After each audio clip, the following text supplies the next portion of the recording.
theyeshiva.net. The 5 key Teitzei, we're middle here. We'll continue inside today.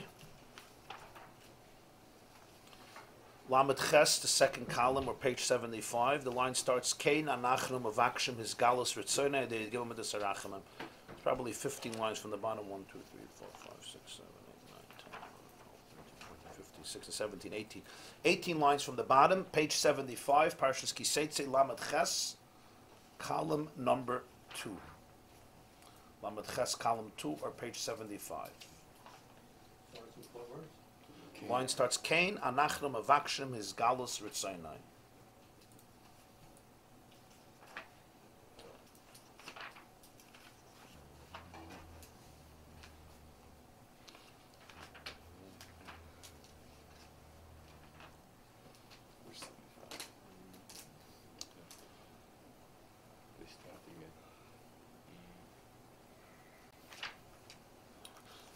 V'nikra, speaking about the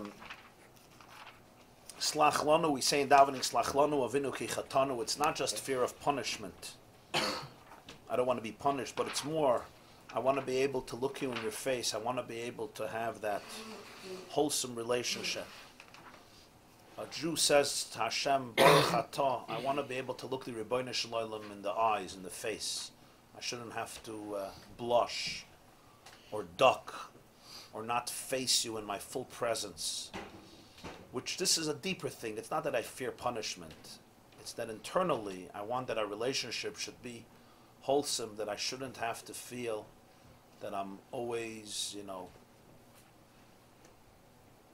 running away from who I am and running away from who you are. I can't really look you in your eyes and stand up because I have so much to hide. So when somebody has a lot to hide, it's very hard for them to look at their friend in the face.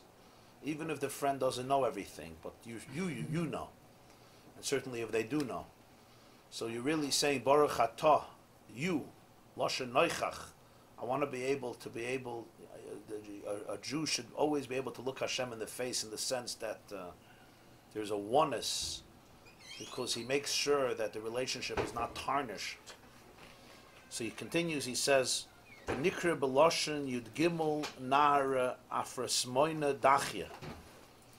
In Aramaic, the Yud Gimel B'Desarachim are called the 13 rivers of fragrant spices, Hamevaririm Umalabnim Avinesayim Shal Yisrael, which whiten and sift through, they cleanse the sins of the Jewish people. V'loyiyu Mesachim Avdilin Bizgalus Ritzoni Yisbarach.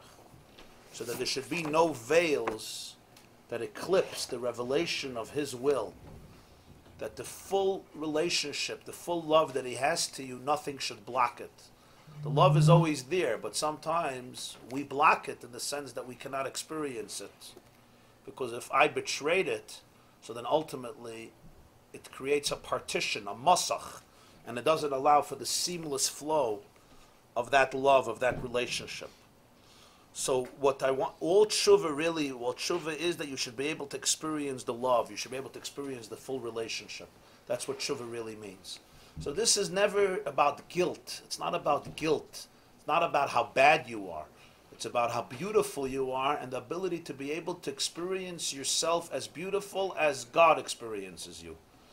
Bizgalus Ritzoni Yisbarach, this is what he means. His ratzon to you is always intact. It's unconditional.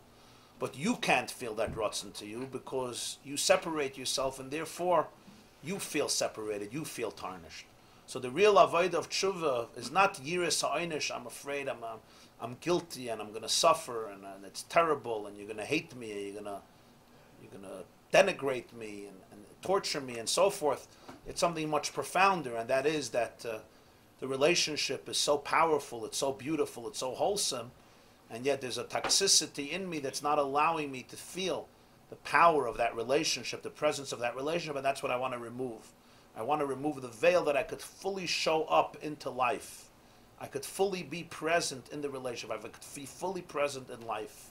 That's the essence of what tshuva really means, of what slach lanu avinu ki chatanu means.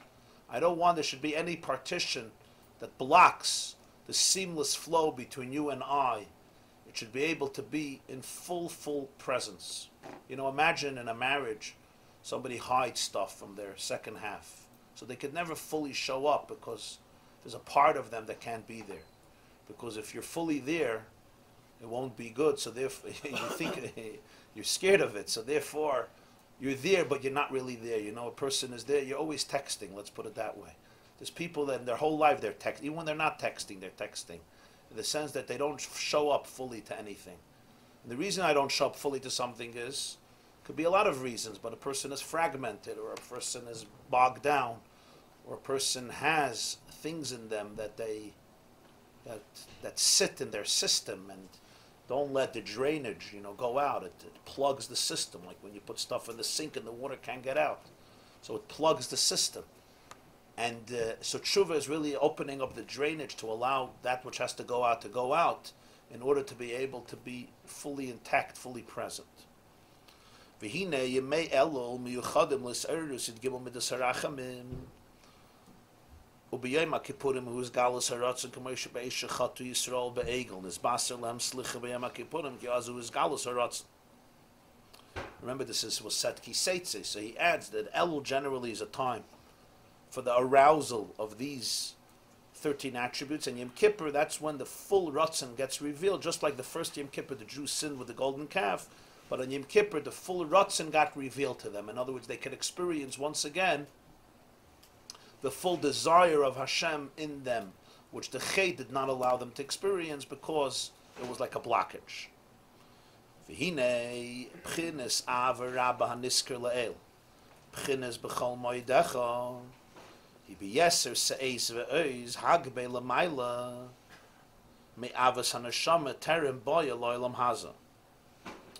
The love that a person experiences, called b'chol moedecha, becomes more intense than the love of the soul before it came into this world.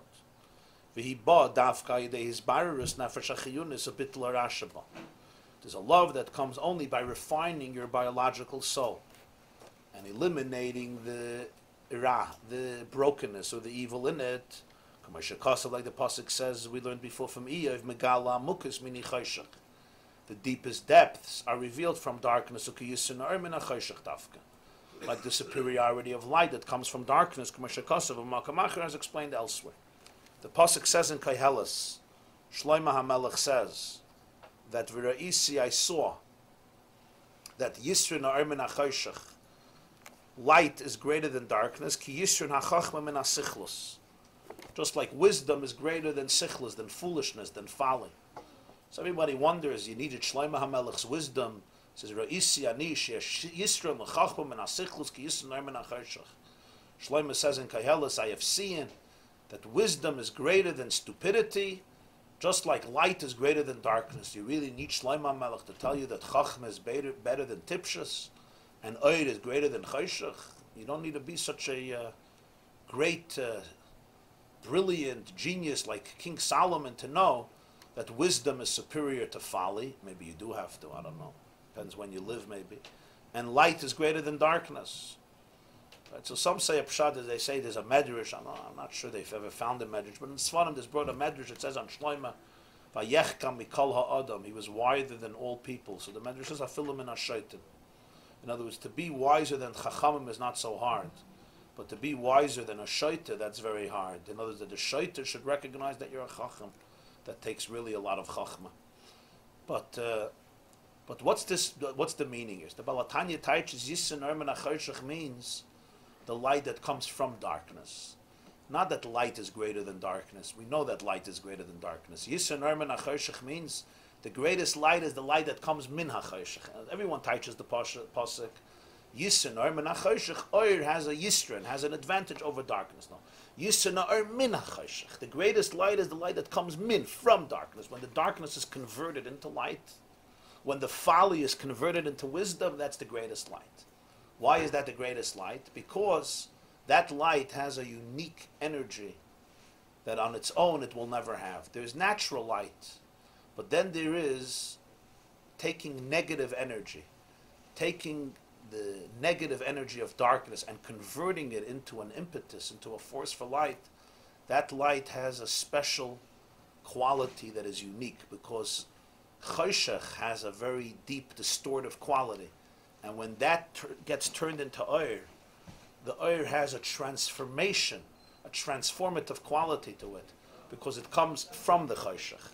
So anything that comes from converting the Cherishing, taking toxic energy or negative energy or distorted energy or painful energy or fearful energy, and taking that and converting that into light. In other words, using that very reality. How can Ar not come from Cherishing?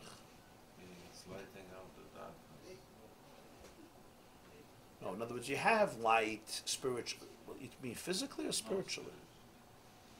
The Ar doesn't come from Cherishing. The Ar may illuminate Cherishing. Here we're saying something else. That the Cherishing is converted into Ar. Not that the Ar illuminates the Cherishing. The Ar is created from the transformation of Cherishing. The Ar that's created from the transformation of Cherishing, that's the deepest type of light. The Ar that converts the opposite into Or, so it has a whole unique dimension that never exists in Or in and of itself.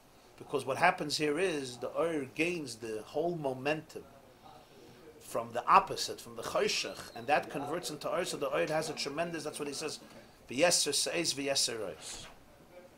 But the Or is a Cherishing absence of light. So that means the light has to be so strong that and knocks away all this darkness, or the darkness itself has some power that Right. we don't give it before. Right. You unleash the power that exists in it, and it becomes part of the Or, so then the Or has a special intensity to it. Because it's not just Or on its own. The whole intensity that Cherishing had, when that intensity is converted into Or, so now the Or gains that intensity. Huh? Al derech, yeah. It's like he says, the Gemara tells us story Masechta Bava Metzia, Tav Pei Daled, that Reish Lakish was a gangster. He was a gladiator. He was a very mighty man. And Rabbi Yochanan was one of the Gdolei Hadar, if not the Gadol Hadar, the author of Talmud Yerushalmi, the editor of Talmud Yerushalmi, went to bathe in the Jordan River. And Reish Lakish saw him. And Rabbi Yochanan was a very, very beautiful man. And Reish Lakish jumped into the river. Whether he thought he was a woman or he wanted to do something with a man, you can interpret it as different Mefarshim give different interpretations, what his objective was. But he wanted to behave in an inappropriate way with Rabbi Yochanan. Rabbi Yochanan his beauty was dazzling. The Gemara describes Shufri to Rabbi Yochanan. It was something unique. And Rabbi Yochanan saw his strength. So imagine he's right there and he wants to molest, whatever he wants to molest, or he wants to do something with Rabbi Yochanan, rape or behave inappropriately. So Rabbi Yochanan looks at him. Just think about the presence of mind that it took. And he tells him two words. Chelach la'iraisa. Your power that I just saw, this power that you have belongs to Torah.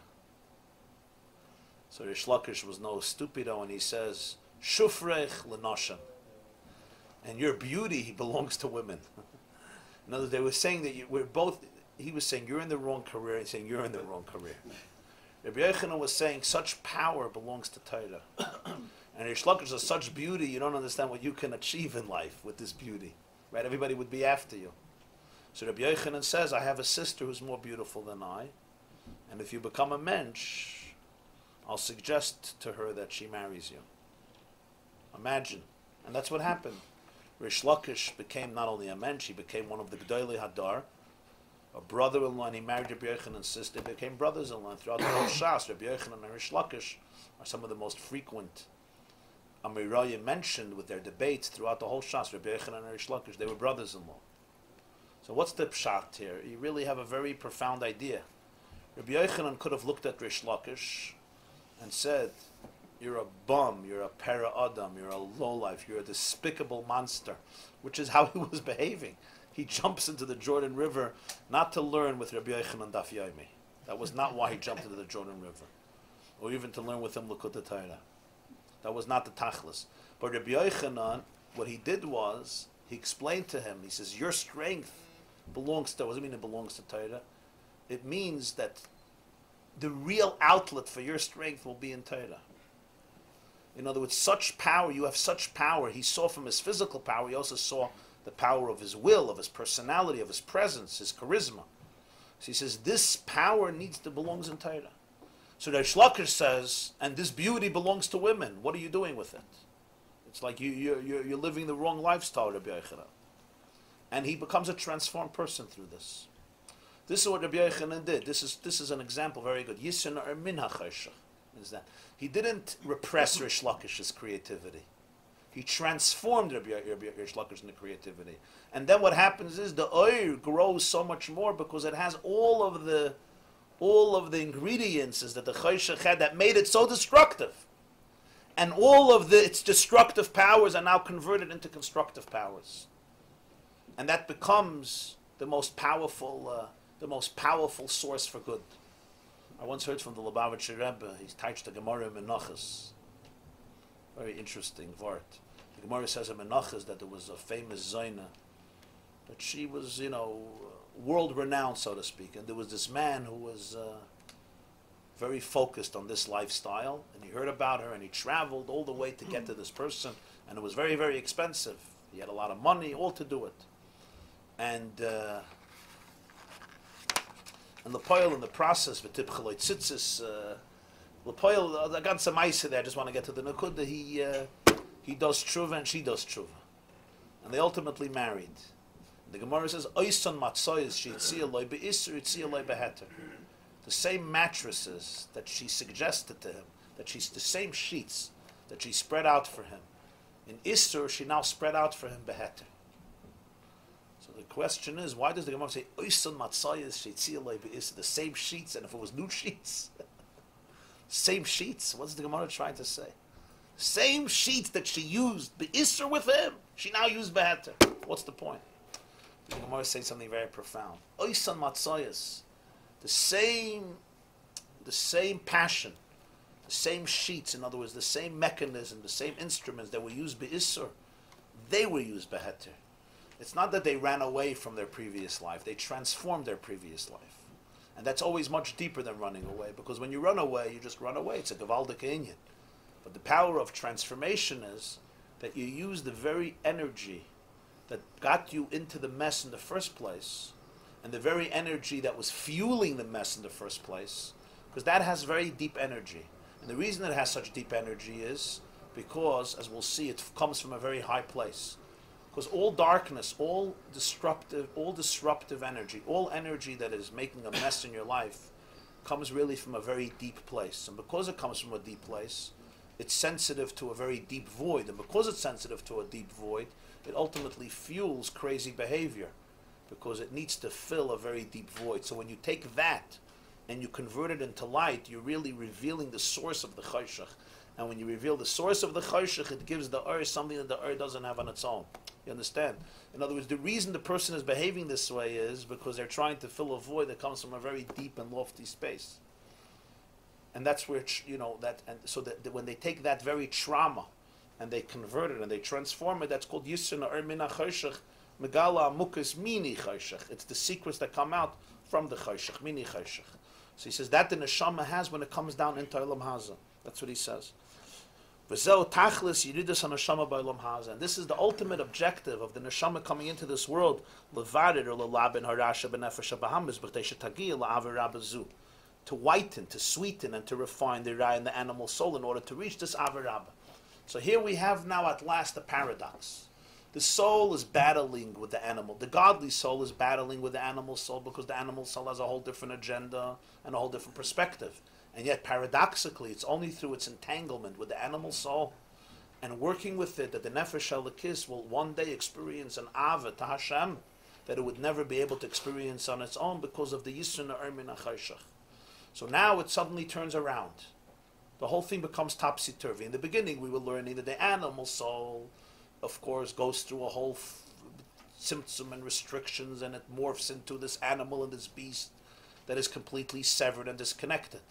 And the soul comes down and lives with the animal's soul and works with it and gets entangled in it, and they fight each other, and that's the whole process. And the main time of the battle is during davening, when the two souls are, so to speak, negotiating with each other.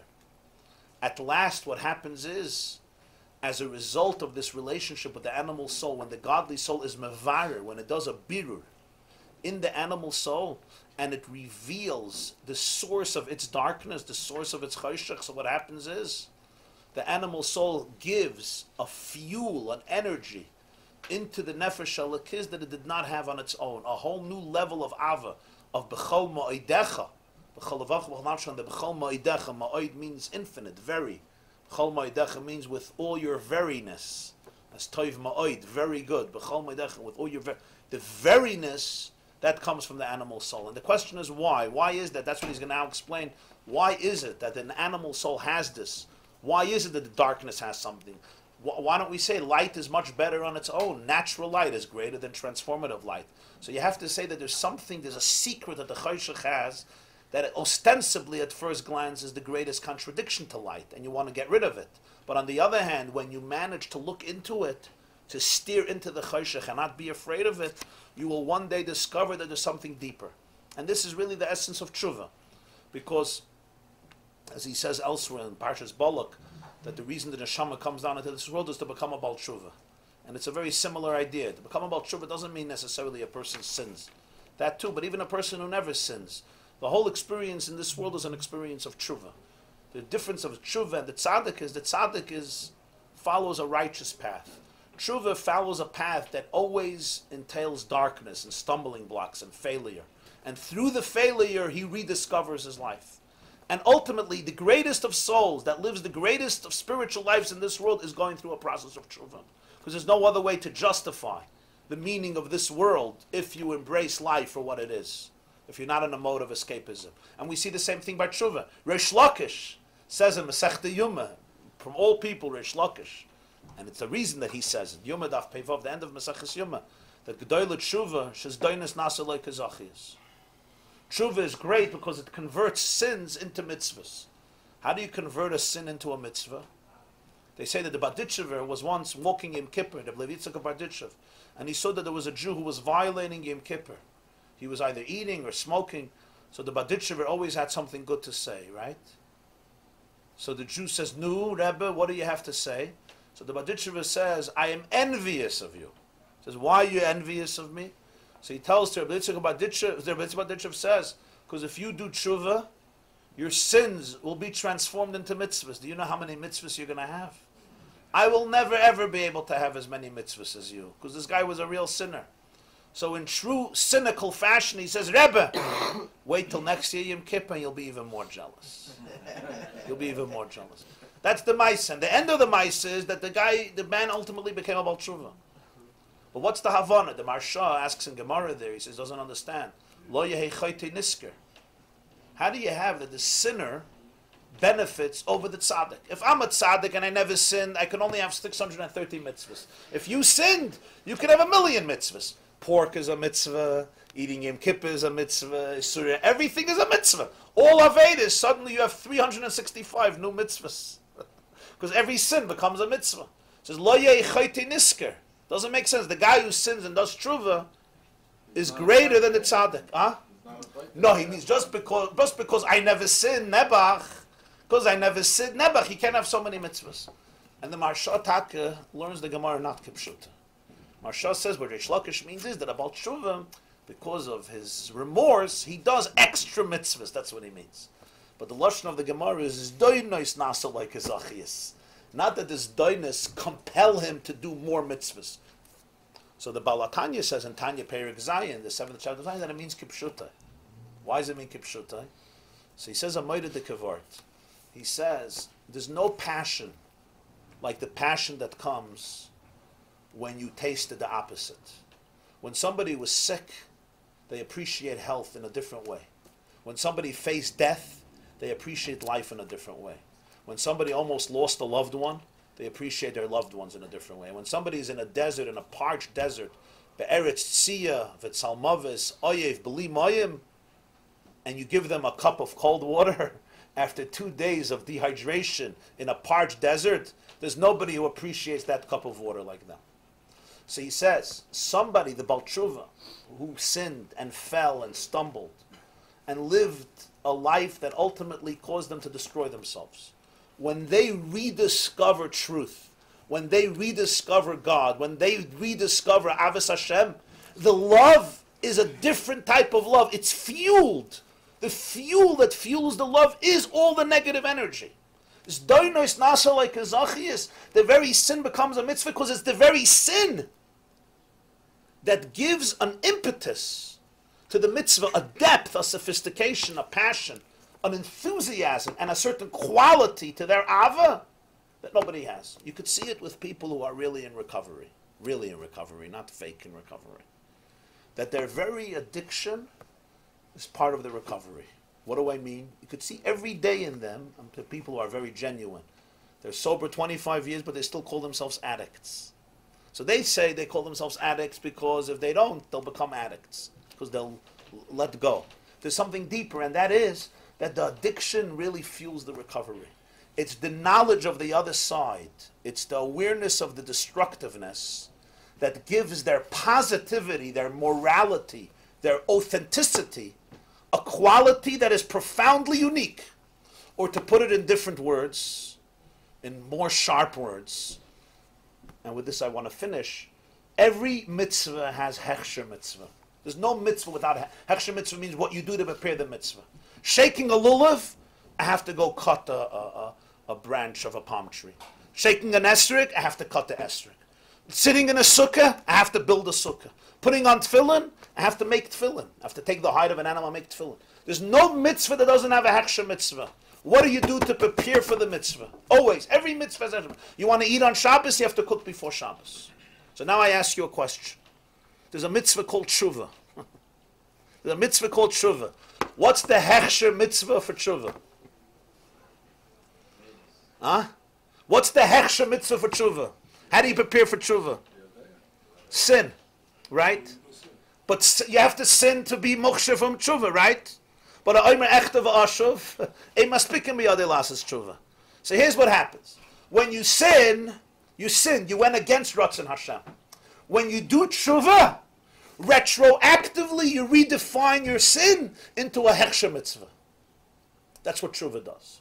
When you sinned, you sinned. You detached yourself from God. But when you do tshuva, lemafreya, retroactively you redefine your sin. From a sin, it has a new gather. What's the gather? It was the hechsher of tshuva. It was the springboard. It was the catalyst. Without it, you couldn't do tshuva. If you didn't sin, how could you do tshuva?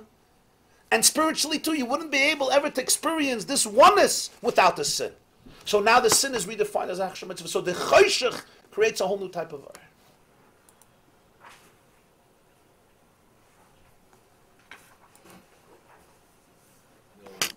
Rabbi Akiva Eger had a grandson. His name was Rabbi Eger. Rabbi Eger became a Kotzker Chassid. So he would daven somewhat late. So they once asked him about it. And he was a grandson of Akiva Eger. So he says, Ich bin nicht kein schir yoim b'moibishten, ich bin a kablan. Meaning in halacha there's a schir yoim and a kablan. Schir yoim means you're employed by the hour. You work from 9 to 5. Schir yoim. Kablan is you don't work by the hour. You work by the job. It could be 24 hours. You work in the middle of the night, in the middle of the day. So he says some Jews with God, they're schir yoims. They work with God by the hour. Okay, morning shachris, mincha plag. I'm done. Have a good day. I'll see you tomorrow. He says I don't work with God by the hours. I'm a kablan. I have projects in this world. I'm full time. I'm full time. Another, he was trying to bring out a sentiment that sometimes what happens is you're just trying. Okay, I did my duties. Next, time for the barbecue, right? I always say in Shul. I don't know. Yesterday, I had a feeling yesterday. In Shul, when they finish an early plag, mincha ma'ariv, there's a certain simcha that people have. The night is free. The night is off, you know. I met some time ago Eli Wiesel, Olav Shalom. So Eli Wiesel was a very interesting character. You know, he was born in Sighet. His family belonged to Vishnitz Chassidim. He was in Auschwitz. He was in Buchenwald. He lost most of his family, and he charted his own path in life. But he remained very involved in the world of. He used to learn Gemara every day, and he remained. He would sit and learn. He was very into learning and Chassidus. A spiritual man also. The Nobel laureate.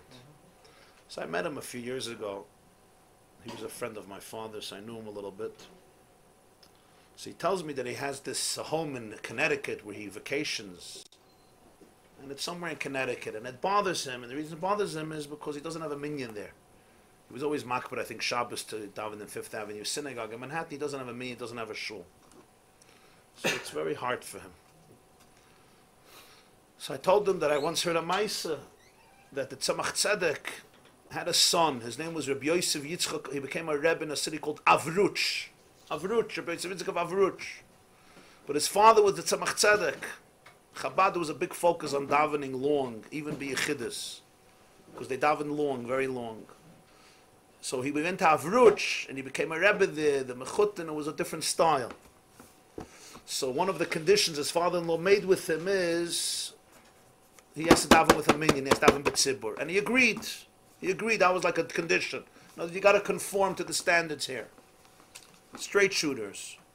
So the first day, after Sheva Brachas or whatever, the minyan, I yell at him, he's not here. Sheva Brachas, he showed up? I don't know. I don't know exactly the dates. There's probably already a few, when he moved there, I don't know if it was after Sheva Brachas or a year later, I don't know exactly the dates. I heard the story from the Lubavitcher Rebbe himself once, at a Fabrengen. He said the story. He said with a very nice geschmack. His father-in-law was named after him. His father-in-law, the Rayatz, was named after this Jew, the son of the Tzemach Tzedek, because it was a maternal Zayd of his mother's father. So Shver comes to him and says, I don't understand. He was a very halakhi. He knew that he was a holy Jew. So I don't understand. We made a deal. He says, no, I daven b'tzibur. He says, what do you mean? What do you mean? He says, how do you touch b'tzibur? He says, well, with a minyan. He says, let me explain to you. Tzibur means you have to have all the 10 koiches hanefesh by davening. All the 10 koiches hanefesh. Chachma, bina, das, chesed, gvura, teferes, netzach, chod, yisayt, malchus. He said, it took me time to gather my minyan, but I got it. I davened with a minyan, I davened with tzibur. So he just let him alone. He just left him alone. And that was the end of that. There's no question. There's different ways that people connect. Okay.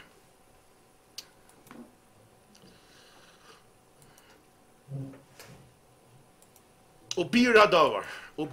1, 2, 3, 4, 5, 6, 7. You see 7 lines from the bottom. Lamed Ches, Amid Beis, Teitzei, 75. Ubir Adavar to explain. Explain what? Explain why the neshama had to come down in order to engage the animal soul. The source of the biological soul comes from a very lofty madrega, of the pasuk says in Vayishlach.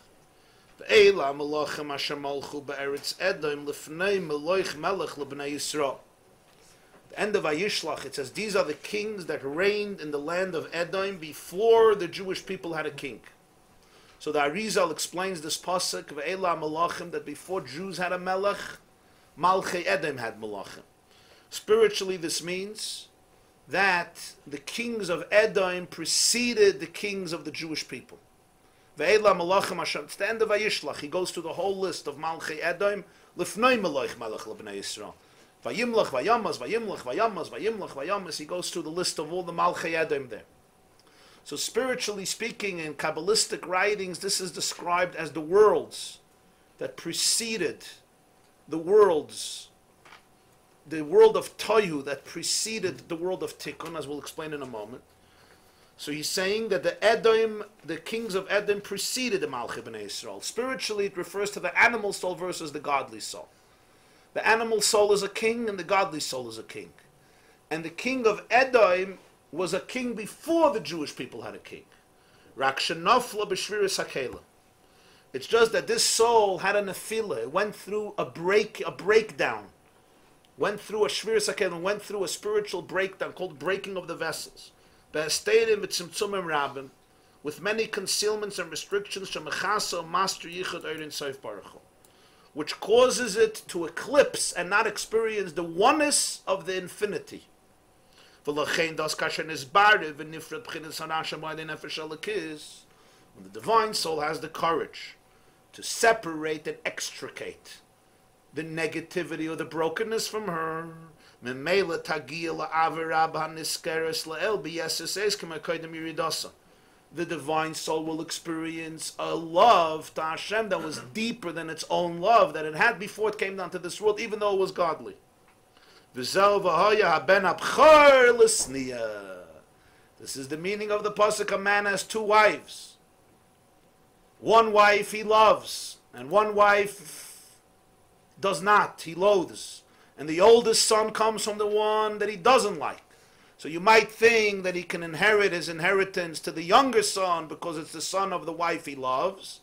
So the pasuk says in Teitzei, Siyenah lishtei noshim, ha'achas ahova v'achas nua, v'hoya ben abchar l'sniya, v'hoya b'yoyim ha'nechili yasban of the day of inheritance. He may want to give unique treatment to the younger son because it's the son of the wife that he loves over the oldest son. The pasuk says in Teitzei, "Lo yuchal levaker es ben ha'ov al pnei ben ha'snua, ki ben ha'snua yaker losses loy pi shnayim b'chol asher yimotzei loy ki loy mishpat ha'bchor." He has to get it, the oldest son. So the whole pasuk is strange, this whole scenario. So now he comes to this punchline. The two children represent the two souls. V'hoya haben ha'bchor l'sniya, the oldest child belongs to the animal soul. From the animal soul, which is snua, which is beloathed. From there you have the bchor. Lifnei Melech Melech, the Malchei Edom with the bchor. They were the oldest. They came before Melech Melech Lebnei Yisrael. This needs some hesber, needs some beer here. Especially since he sold the bchors. Who Esau? Yeah. Right. That's the idea of selling your soul comes from. Very good. Very good. Yeah. The problem is, we usually sell our divine soul, not our animal soul. That's the problem. You have to know which soul to sell. That's what he sold. Esau did sell. That's what he sold. He sold the divine soul. To Yaakov. Right, you should sell your The shirish, right. So, when the pasuk says in Vayishlach, you have a chumash there, right there, the blue one. The end of Parshas Vayishlach, it's a strange, it's one of these Parshas with all the names, so people don't focus on it much. But it's like it comes in as in the whole story of Esau and the lineage of Esau. It says, here are the kings that reigned in the land of Edom before Jews ever had a king. Now, the first king of the Jewish people would be Shul. So suddenly we're going throughout this whole history. And he starts off, the first king was Bela. He came from Dinhava. Bela died. The next was Yovav. Yovav died. The next was Chusham. Chusham died. The next is Hadad. Hadad dies. The next is Samla. Samla dies. The next is Shaul. This is all for Malchei Edom. Shaul dies. The next is Balchanan. Balchanan dies. The next is Hadar. And here we learn about his wife, Mehetavel, and he somehow never dies. I mean, I assume he died, but he doesn't die in the work of Chumash. And these are the Malchei Edom. So what is this? So in Kabbalistic literature, the writings of the Arizal, this is like a whole big drama. This Parsha, this is the end of Vayishlach, is like a whole big sugya. It basically is called Malchei Olam HaToyel. Spiritually, the kings of the world of chaos, which preceded the first king of the Jewish people, which would be the kings of the world of Tikkun, of healing. Rashi says that there's a list of 8 kings here. 8 kings. And ultimately, from the Jewish people, there will be another 8 kings. The first one would be Shaul, and Shaul would have a son, Ishbosheth, and they would have David, and then Shloimeh, and Rechavam, and Avia, and Asa, Yehoshaphat, and then Yoram his son. And after that, Edom would come back to power. Okay, that's al pi pshat. What is the idea here? Basically, it's brought in Medrash and Bereshis that Hashem is boina olamis machrivan. He didn't just build our world, he built worlds and he destroyed them. In Hilchas Shabbos, we have a concept called soiser al menas livnais. If you demolish a home on Shabbos, biblically it's not forbidden, unless you're doing it with a productive objective to renovate. It's called soiser al menas livnais. You demolish with the condition to rebuild. Stam mekalkel, stam to ruin, take out a brick, because you put him in atayim. They're abanon it's asa, but kol mekalkel in pturim. It's al menas livnais. The same is true. This boina al menas lister. You build in order to demolish. So this concept in halacha originates in Nister from the way creation happened. The Rebbeinu Shalom built for worlds initially al menas lister, and then he destroyed them al menas livnais. One is called Olam Hatoyu, the world of chaos. It destroyed itself. On the debris of that world, he created a new world called Olam HaTikun. The kings of Toyu are called Malchei Edom. The kings of Tikkun are called Malchei Bnei Yisrael. They're also associated with Esav and Yaakov. Esav comes from, Esav is Edom, he's the father of Edom. Esav was called Edom because he was red, right? Ha'adom, ha'alitedi namina Adom, ha'adom hazeh. He's associated with Edom and Adom. And Yaakov is, of course, associated with Bnei Yisrael, the children of Yaakov. So it's two kings. A king represents a leader, a monarch, a melech. There's kingship in the world of Toyu and the world of Tikkun. What does it represent spiritually? Olam HaToyu preceded Olam HaTikkun. When we say preceded, we don't mean in time. We mean in concept. What does it mean it preceded it? It's higher than the world of Tikkun. In fact, when it says, Ha'aretz ha'isa soyu v'vayu, according to the Arizal, that refers to Olam HaToyu. Soyu v'vayu, v'ruach elakim merachefes. And then comes Vayomer elakim yihi, then starts Olam HaTikkun, the world of correction, the world of healing. What's the difference between this world and that world, and why was the first world destroyed? And when I say he built the world, we mean a spiritual world, spiritual universe.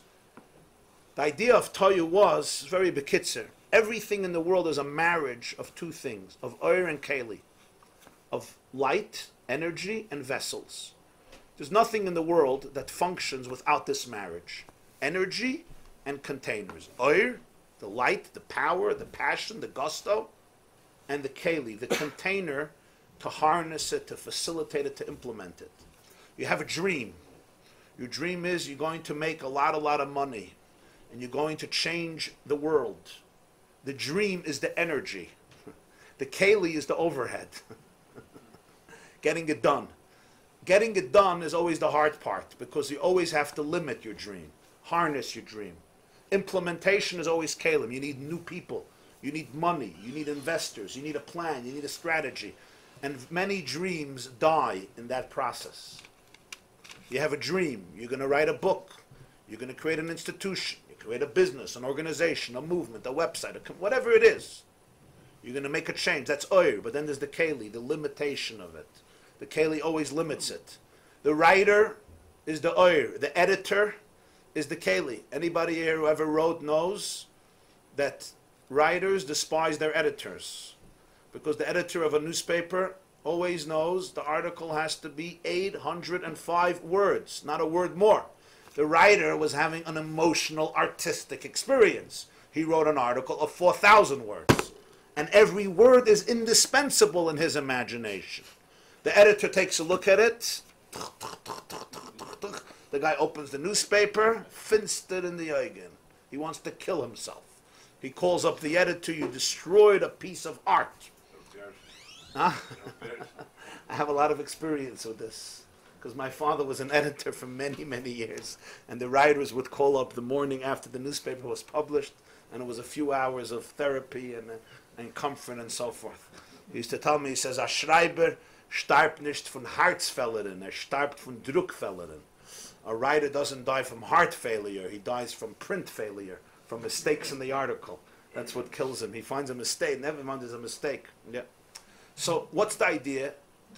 The writer is experiencing it from his perspective. He's an artist. He wants to express himself. The editor is thinking about, I have to fill up this page. This page has place for 800. There's an ad that has to go in. Without the ad, I can't support my newspaper. So the article has to be cut in half. You know, he's looking at it from a business point of view. He's looking at it from the audience. The audience can't read 4,000 words. I know my audience. They're ADDs. Even 800 words they can barely read. They need 2 paragraphs. Tell me what you want to say and say it, right? Today, CNN and others, they give you in the beginning of an article, highlights of the article. Gendik, people read 4 lines and that's enough. Who has time? So it's 2 perspectives. From the perspective of Oir, everything is uninhibited. From the perspective of Keli, everything is limited. Music is light.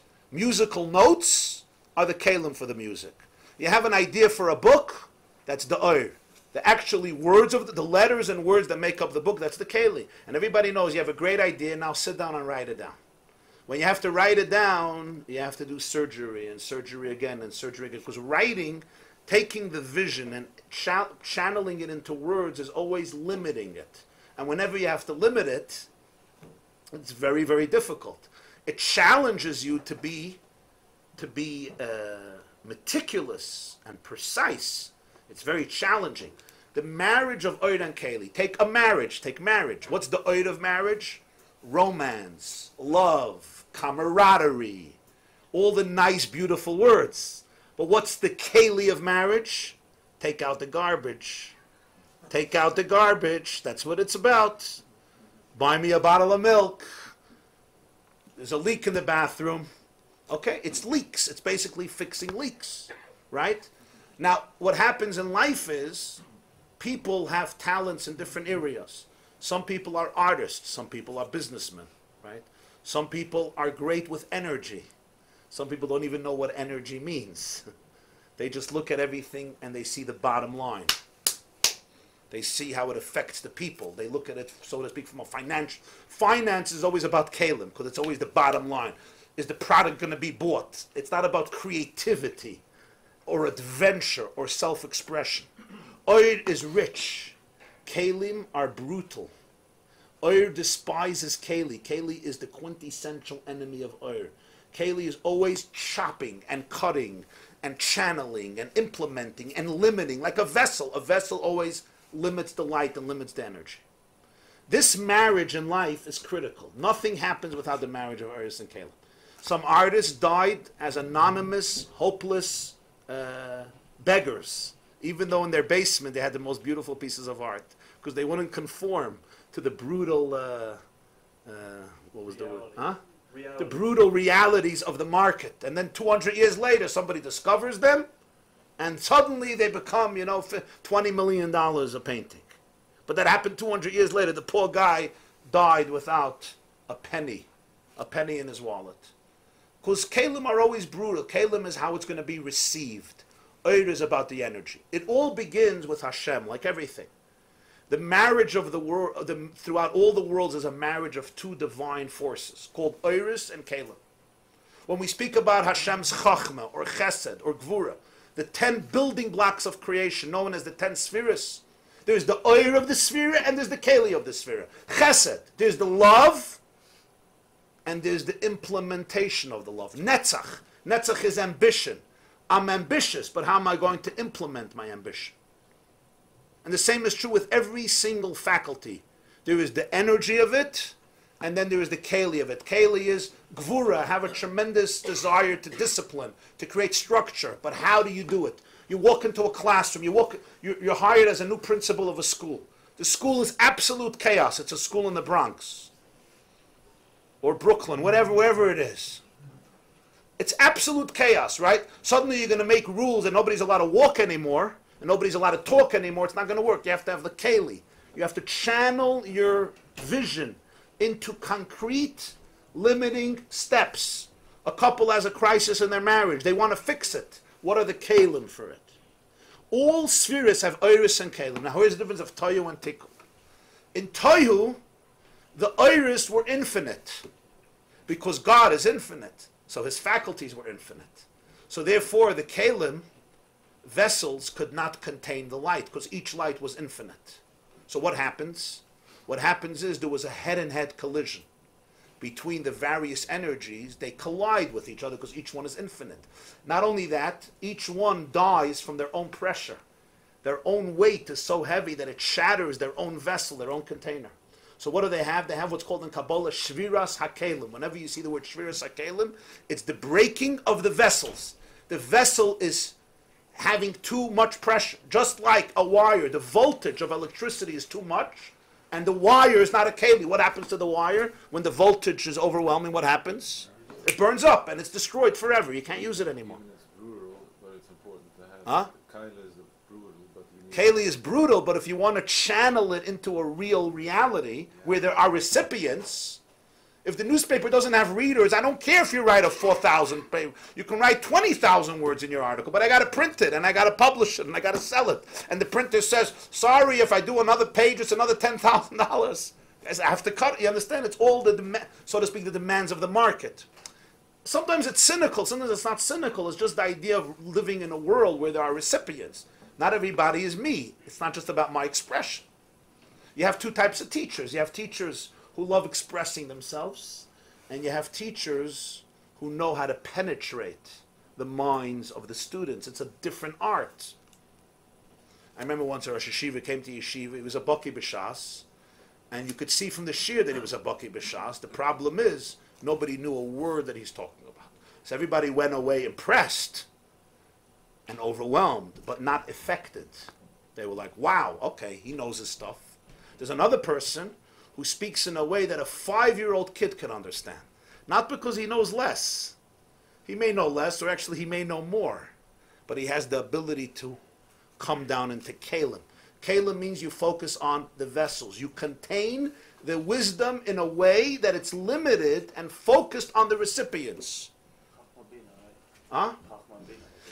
Chachma has oir and keli, Bina has oir and keli. But you're right, generally Chachma is more oir and Bina is more kelim. Generally. But in each one there's oir and keli. But you're right, generally the idea of Chachma is oir, the seminal flash, the overwhelming inspiration, and Bina is the keli, the assimilating it into a structured idea. Generally speaking, you're right. Chachma is more oir and Bina is more keli. In Toihu, which is the original universe of God, the oiris are uninhibited. And therefore it's a much more pure world, a much more real world, a more authentic world. Everything is expressed fully. The kelim are not allowed to interfere with full divine infinite expression. But what happened? There was a churban, shviras hakelim. The kelim broke. Imagine my ambition, my love has no barriers. My love has no barriers. Forrest Gump. My love has absolutely no boundaries. It's very refreshing, right? You know what I mean? But you could get into a little trouble. For starters, you take your son, your baby, and you say, I love you, I love you, I love you, and you hug him and hug him and hug him, and you don't stop. And you choke the poor kid. Physically, but what about emotionally? You can also choke somebody. Because the love has no boundaries. The love has no barriers.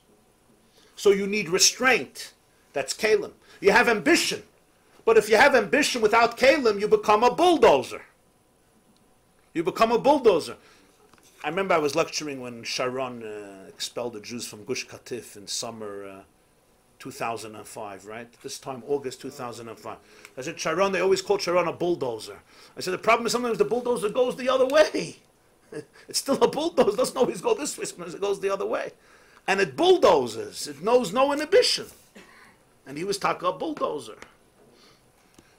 In terms of personality, the same is true with everything. So Toyu, in many ways, was refreshing, but destructive. In many ways, Tikkun is the other way around. Oiris mu'atim, bekelim merubim. In Tikkun, the oir is diminished, but the keli is large and broad. So everything endures, but it's a much more limited form of energy. It's structured. It endures, it has longevity, but it doesn't have the uninhibited creativity and idealism of Toyu. In many ways, it's the difference between teenagers and adults. You know what I mean? Teenagers, or generally young people, are very idealistic. You remember when you were young? At least some youngsters, if they're allowed to be idealistic, they're naturally idealistic. They can also afford to be idealistic, right? In campuses, you'll always see young people are always, usually, they're liberal. They're very liberal. They can afford it. Huh? till they're mugged, whatever, I don't know, whatever the situation is. But the point is, you're young, you're changing the world, you're very idealistic. You can also sleep for 2 weeks. And life is sometimes not structured. You're up all night, but you're dreaming. Usually people get older, they get a little more cynical, they get much more structured, but they have a certain hisyashvus. It's just a mushal for these two trends. So toyu is really much higher, but it doesn't last. Tikkun is lower, but it lasts. Now think about it in spiritual terms. Toyu was a divine world. What happens when there was a shviras hakelim? So there was, so to speak, a tremendous explosion, spiritual explosion. So what happens now with the breaking of the vessels? Those vessels that are broken have fragments of light. But the light is now not cohesive. It's disoriented, and it's not connected with its source. So you have fragments of light that are really very deep, but they don't recognize who they really are. The world of Tikkun, the lights always recognize who they are because they're channeled in vessels. So essentially you have here the story of the two souls, the godly soul and the animal soul. Or you have the story of Yaakov and Esav. The Balatanya says in Torah Vayishlach, Yaakov's neshama came from Tikkun, Esav's neshama came from Toyu. That's why Esav was a chaotic boy. Now Esav fell much lower than Yaakov. Morally, he was a failure. But Yitzchak loved him and wanted always to elevate him and wanted to give him the brachas, not Yaakov. Because Yitzchak saw in Esav where he came from. When you look at somebody who may be shattered and fragmented, look where they came from. In other words, look at their potential. Look what caused the fragmentation.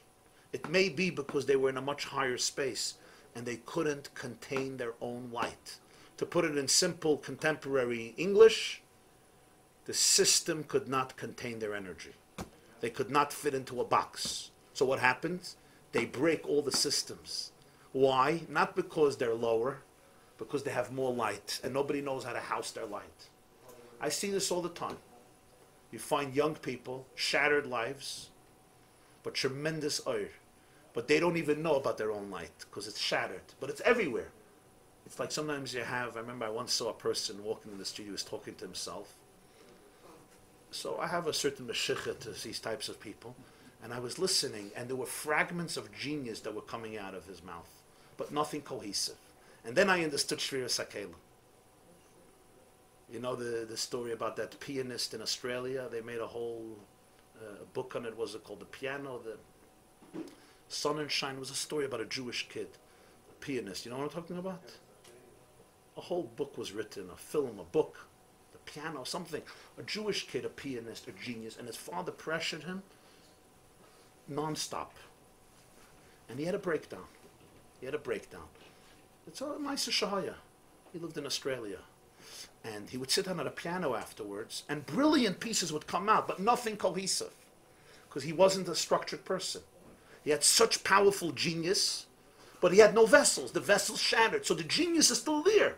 But it comes out in a completely non-cohesive, non-organized way. That's the tragedy of Toyu. What's the purpose of it? Tikkun is not built after Toyu was cleaned up. Tikkun is built on the debris of Toyu. Because we face Toyu, and the purpose is that Tikkun should look at Toyu, should see its potential, and elevate it, bring it back, and in that process, Tikkun is elevated too. Because Toyu has something refreshing that Tikkun doesn't have on its own. Whenever you look at your life and you have something that is very chaotic, it usually has sparks of Toyu there. So you're not supposed to run away from it. You want to elevate it. This is the story of Yaakov and Esav.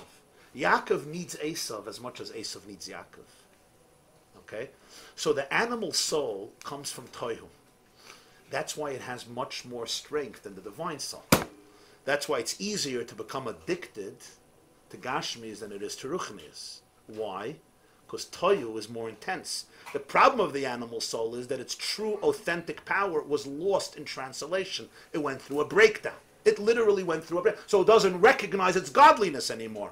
It has tremendous power, tremendous animal power, but it doesn't know how spiritual it is, how holy it is. So it tells the godly soul, let's become addicted to gambling, to alcohol, to food, to websites, whatever it is. So the godly soul could do two things. It could surrender to the animal soul, and then it betrays not only itself but also the animal soul, because really the animal soul is looking for sublimation.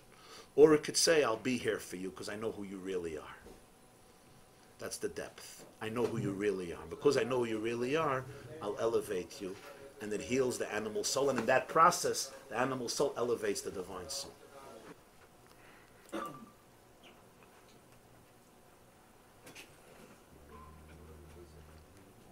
Anybody has a chumash? Is there a chumash? Blue chumash, maybe? No?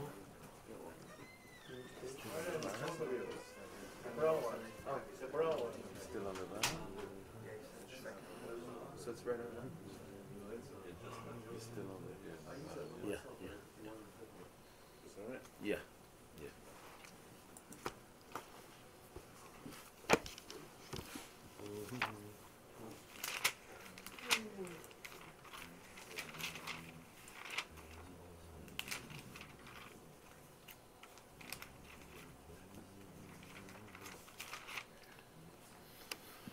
Okay, so here, towards the end of the Maamar, the Balatanya brings it all together, coming back to the original pasuk on which this Maamar was based, in the beginning of Teitzei. So let's remind ourselves the pasuk here. The pasuk says in the beginning of Teitzei that a man has two wives. One is beloved, and one is unloved. Ha'achas ahuva va'achas snua. This is, of course, in a time when polygamy was permissible before Rabbeinu Gershom's prohibition. We're talking about Chumash. So he has two wives, ha'achas ahuva va'achas snua. One beloved, one loathed. Snua means unloved, right? Hated or loathed. Vayara Hashem ki snua leya. And v'yoldu leivon, they both have children. Ha'uva va'asnua. The issue is that the b'chor belongs to whom? To the snua, to the woman that is not loved. Now comes the time of Yerusha. In other words, he passes away. So it's the time of inheritance. So he may want to give preference to son number two, the younger son, because it's the son of the woman that he loves. Even though it's not his b'chor, it's not his first boy, it's his second boy. He's younger, but nonetheless, he wants to give him preferential treatment because the wife he loves, so he's his, his beloved child. So he says, Lo yuchel levakar, doesn't work that way. He cannot give him bikur, he cannot give him preference. As habchor ben hasnua yakir, losis loy pishnayim. Who gets double? Double gets the bchor ben hasnua. Ki hu reishis aynai, this is his first strength. Loy mishpat habchor, he gets the bchor. He gets pishnayim keneged shnayach. Now, as I explained in the beginning, halachically, you could give a gift to whoever you want. I mean, a father could take all of his money and before he passes away, distribute it for elephant research in Indonesia or to save turtles in New Zealand, which may be a very good option. Better than giving it to your kids. I don't know. But depends on your kids, I guess. In other words, you can give gifts to whoever you want. I mean, you could do whatever you want, right? You can give it all the way to your shviger if you want. I mean, you could do whatever you want with your money. You're a balabas. The question here is not a matana. The question here is Yerusha. Yerusha is a different genre in halacha than matana. A gift, I can do what I want. And the guy dies, he's broke. Okay, tough luck. $20 left in the bank account. So his children are left with a Yerusha. It may even be, in some cases, it may even be beneficial because they won't get into a fight. Right? And somebody once told me, he says, when you see mishpachas that get along very well, probably the guy died broke. If he would have died with money, they would not be on this level of a relationship. Can you give your money as a gift in a will after you're dead? Yeah. Yeah, you want to give as a gift, as a matana, right? You could write, okay, you want to give a matana. And if you want to give to your second son everything as a gift, I don't think it's a wise thing to do, but as a matana. But as Yerusha, yeah. But I can't say I'm going to inherit, right? The second one is going to inherit this amount, and the first is going to, that mitzadine Yerusha, your masna mashakasav b'Torah. There's a constitution of Torah, the mitzadinim of inheritance, the b'chor gets double. So this is really if there's no will made. If you write in a will, then you can write in a will. Als matana. Als matana. Als Oh, matana. you give it away. They have a Before, but it has to be before, yeah. Because Yerusha is after death. He asked about a will, a gift and a will. How does that? I mean, that's connected to the halacha, right? Because he's already died. The laws of Yerusha. Right. So that's what he says. That it could be. You have to make. But it could be filed before he dies, even if it's written in a will. Or he has Well, to- there's the mechanism. Kinyanim. I mean, there's a mechanism. It never goes to the will. 10 minutes before I die. Yeah, yeah, yeah. You do the yeah, yeah, yeah. Now the question is, why does the Torah have to get so dramatic? That's the question. With two wives, you have two. Why do you need this whole? The Torah builds up this whole drama. The most halachas, just say the halacha. You're not allowed to do this, do this. Why here suddenly we have a whole drama? He married two wives. One he likes. One.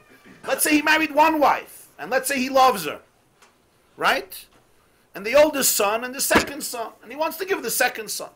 You need two wives there, and what if he hachas ha'uva, hachas shnuach? What do you need this whole drama? The halacha is a simple halacha. B'chor gets double. That's it. Whether you're in a good mood or in a bad mood, whether you like him or you don't like him, whether he's this or he's that, whether he ended up in the yeshiva you wanted him to end up or he quit, whatever the situation is. The Torah here makes up a whole story. It doesn't have to do with two wives. It doesn't have to do with you love, you don't love. In every situation, just say the b'chor gets double. That's the shaila in this pasuk. That's the shaila. And it's a pelodika thing, what the Torah is trying to say. So just to bring it together, I brought here, I once saw a Maisa in a Sefer, a very interesting story with the Vilna Gaon. I want to share it with you because you'll see it's interesting how to take the same minyan and look at it from different perspectives. Because here in this Maamar, really the background is that he's addressing this question. He's partially addressing this question and explaining why the pasuk goes through this whole drama. Let me just open it up here. Parshas Teitzei.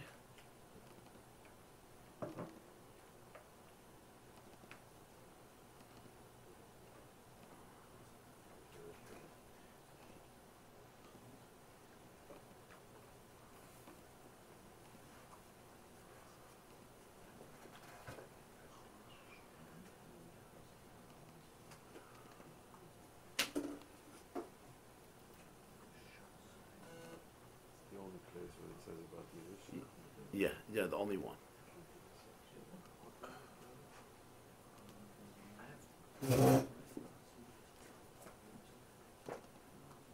The only one that I know.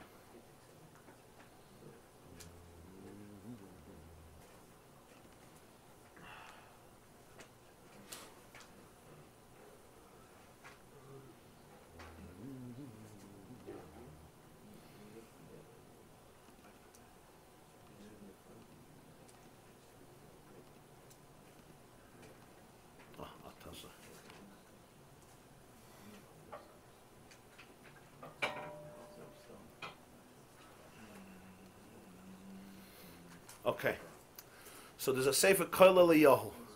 Koil Eliyahu, they bring Torah from the Vilna Gaon. Koil Eliyahu, his name was Rabbi Eliyahu. Rabbi Eliyahu, Reb Shlomo Zalman Kramer. That was the name of the Vilna Gaon. Rabbi Eliyahu, Reb Shlomo Zalman Kramer. You should just know. Passed away Sukkos, Cholamoyed Sukkos, Tovkuf Nun Ches, 1797. Okay, so now remember what he's trying to bavara. First of all, he says the text seems a little contradictory. Why? First it states that the man has children from where? From the loved wife and the unloved wife. Right? So the lashon is they both give birth, the ahuva and the snua. Okay. Then the Torah says, V'hoya haben hapchor l'snia. But the lashon is, it's interesting. The order is, it says, V'yoldu loivanim ha'ahuva v'asnua. Who's first? The ahuva. Then it says, V'hoya ben hapchor l'snia. So it should have said, V'yoldu loivanim ha'snua v'ahuva v'hoya ben hapchor l'snia. Why did it say first ahuva v'asnua? That's number one. Right. Question number two. It says, Lo yuchel levaker es ben ha'ahuva al pnei ben asnua ha'bchor. He can't choose as bchor the son of the beloved woman, right? What's the hava minna? You can't make the second son the first son. You could say the first son is the bchor gets pishnayim. What lo yuchel levaker es ben ha'ahuva al pnei ben asnua ha'bchor. What would we think? If the Torah would just say a bchor gets pishnayim, so what would we think? If I decide you become the bchor, you're number 2. How could you become number 1? What are you telling me? Just say the bchor gets pishnayim. The old joke, right? The guy comes to Shul, they're looking for a kohen, right? So this guy says he wants to become a kohen, he's ready to pay money. So finally Rav says, why do you want to be a kohen? He says his father was a kohen, his grandfather was a kohen, so he also wants to be a kohen. So he's ready to pay a lot of money and go through the training. Now the Torah says, why can't you do it? Kihu reishis oinoi loy mishpat abchayda. He is his first power, right? So therefore, loy mishpat abchayda. You're telling me like this. This is mamish repetitive. Lo yuchel levaker es ben ova pnei ben asnua abchayr. Yeah. Why? Because he's the bchayr. So what's the explanation? You can't change it. You can't make number 2 number 1. Because he's number 2. It seems it's a little redundant. And b'chlal, the whole story just say the halach. So this is the ma'aseh they bring. There was a man married. He got divorced shortly after his marriage. Before they got divorced, she became pregnant. He married a wife. They got divorced shortly after, but she managed to become pregnant. He rapidly remarried. His second wife became pregnant and gave birth to a boy prematurely, even prior to the first wife who was divorced. She gave birth to her full-term boy. Okay. The divorced wife's family, the first wife who he divorced, they claim that their child is the bchor. He was conceived first. She was married to him first, obviously. He was conceived first. The second wife, the new wife, her counterclaim was that since her child was born first, because her child was born premature, so even though she became pregnant later, because she was the second wife, he first divorced the first wife, but since her baby was born first, so therefore he's the bchor. Now the man was a very wealthy man. He died, so whoever would get double would get a very nice sum of money. So there was a big machlokes. The first son, Tainet, the son of the first wife, the ex-wife, said he's the bchor, because obviously I was conceived first. The second one said no, he's the bchor, because he was born first. They came to the Vilna Gaon. So he said, the case in Torah, this story in Torah, this is your story. That's what he said, immediately. So gone. Said immediately. And this is, he said, now analyze the text, you'll see it's your story. He says, Ki Siyenah le'ishtei nashim. You have 2 wives, right? 2 children were born to one man in the following order. The ahuva and the snua. First the beloved, and then the one who wasn't beloved. Because the second wife gave birth first, right? Full term. So therefore, first the ahuva, then the snua. But v'haya ben abchayr lasniya. But the divorced wife's son, he was conceived first. Mitzad yoldu, mitzad birth, the ahuva came before the snua. But the bchayr, who was conceived first, the ex-wife, she conceived first because that was his first wife. Because the husband divorced her before marrying the second wife. Obviously, this conception happened before. So now, The bchor is his birth, not so that's the question. What defines bchor? The one who was firstly conceived or the one who was born? So usually we don't have this question, right? Because if you were born first, you were conceived. One second. So do we follow the first child to be conceived, or do we follow the first child to be born? So the Vilna Gaon said, "V'haya ben abchar l'sniya." The real bchor is the sniya, in other words, the son of the unloved wife. So he said, what is the Torah saying? Ki hu reishis oinoi V'loi mishpat abchayra. Lo yuchal levaker es ben ahuva. What's the hava minna? The hava minna, he was born first. Of course he could say. So the Torah has to give this whole pilpul. Ki hu reishis oinai. What's oinai? It says by Yaakov that he said to Reuven, reishis koichi v'reishis oini. So what does Rashi say? It was the first seed. Loira zera. He was never a Balkari. The first seed of Yaakov Avinu was Reuven. So what's reishis oinai? The first seed. Who was the first seed? The Ben Asnua. Ki hu reishis oinai. Loi mishpat abchayre. The Gaon said abchayre is defined by somebody with one who was first conceived. That's why the Torah says, Lo yuchal levaker. Why would you think? Maybe he could give preference, because the b'chayr is really the second one, because he was born first. That's why the Torah says, Ki hu reishis oinai, it's his first power. So b'meila, from Yaakov Avinu we learn what reishis oinai is, and this is how the Vilna Gaon pasket. How do you define twins? They come out like seconds later. Yeah, Rashi says by Yaakov, he was conceived first. One second, the story is not over. Comes the Volozhiner Rosh Yeshiva. The Nitziv was the Volozhiner Rosh Yeshiva, Rabbeinu Naftali Tzvi Yehuda Berlin, right? Who lived a century or a few decades after the Vilna Gaon, passed away a century after the Vilna Gaon. And he writes, V'sheker hoidu b'shmoi. This is a blood libel on the Vilna Gaon. He never said this. Why? The Nitziv says that it's inconceivable, pun intended, to say that the B'char follows conception, not birth. He says it's ridiculous. The Shulchan Aruch clearly says in Choshen Mishpat, in Siman Reish Pei Zayin, clearly, the Shulchan Aruch, he says it's clearly, I mean, it seems pretty apparent that a B'char is defined by birth, and therefore he says it's inconceivable that the Vilna Gaon says this.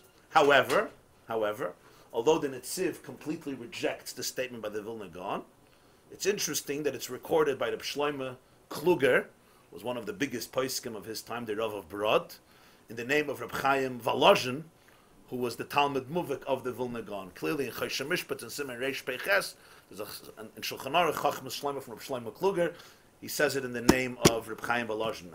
So it doesn't seem to be, and Reb Shlomo Kluger was a huge posik. It does very reliable.